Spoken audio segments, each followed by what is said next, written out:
Եկեք միասին կատարենք կենսաբանության շտեմարանի երկրորդ բաժնից մի քանի թեստ։ Սկսենք։ Մարդու կենտրոնական նյարդային համակարգի որ բաժինն է վերահսկում ջերմակարգավորումը, ծարավի և քաղցի զգացողությունը։ Ենթատեսաթումբ, անցնել առաջ։ Մարդու լսողական զգայարանի որ թաղանթի վրա են տեղակայված լսողական ընկալիչները, իհարկե դա հիմային թաղանթն է։ Ստուգենք։ Անցնենք հաջորդ առաջադրանքին։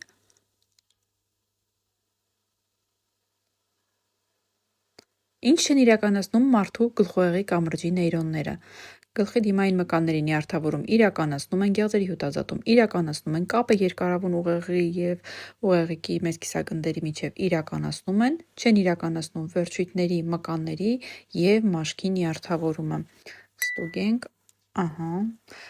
անցնենք հաջորդ առաջադրանքին, ինչ է ռեֆլեքսը, եկեք հիշենք սահմանումը։ Օրգանիզմի պատասխան ռեակցիան է արտաքին և ներքին գրգիռներին, որն իրականացվում է նյարդային համակարգի մասնակցությամբ։ Ստուգեցինք, անցնենք առաջ։ Մարդու օրգանիզմում ինչ գործառույթ է իրականացնում ուղեղիկը։ Եկեք հիշենք ուղեղիկի գործառույթները, դրանք անմիջականորեն կապված են համաձայնեցված շարժումների և հավասարակշռության հետ, ուստի ուղեղիկը ապահովում է շարժումների համաձայնեցվածությունը։ Ստուգեցինք, անցնել առաջ։ Մարդու օրգանիզմում որտեղ են տեղակայված վեգետատիվ նյարդային համակարգի նեյրոնները։ Գլխուղեղի բոլոր բաժիններում և հանգույցներում չկան վեգետատիվ նեյրոններ, ողնուղեղում և ողնուղեղային հանգույցներում նույնպես չկա, որտեղ բոլորում չի տեղակայված, ուղեղիկում, երկարավուն ուղեղում և վեգետատիվ հանգույցներում ուղեղիկում չկան, և վերջին տարբերակ գլխուղեղի և ողնուղեղի որոշ բաժիններում վեգետատիվ հանգույցներում։ Ահա սա է ճիշտ տարբերակը,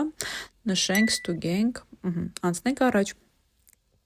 Ինչ է տեղի ունենում մարդու սիմպաթիկ նյարդային համակարգի գրգռման ժամանակ։ Հիշենք, որ սիմպաթիկ նյարդային համակարգի գրգռումը կապված է սրտի կծկումների հաճախեցման հետ, ուստի առաջին տարբերակ սրտի կծկումների հաճախացում։ Իսկ քանի առաջադրանքի ճիշտ պատասխանեցիր դու, նշիր մեկնաբանությունների մեջ։ Իսկ եթե ուզում ես լիարժեքորեն տիրապետել կենսաբանությանը, հասկանալ նման առաջադրանքների տրամաբանությունը, ապա կարող ես գրել ինձ անհատական պարապմունքների համար։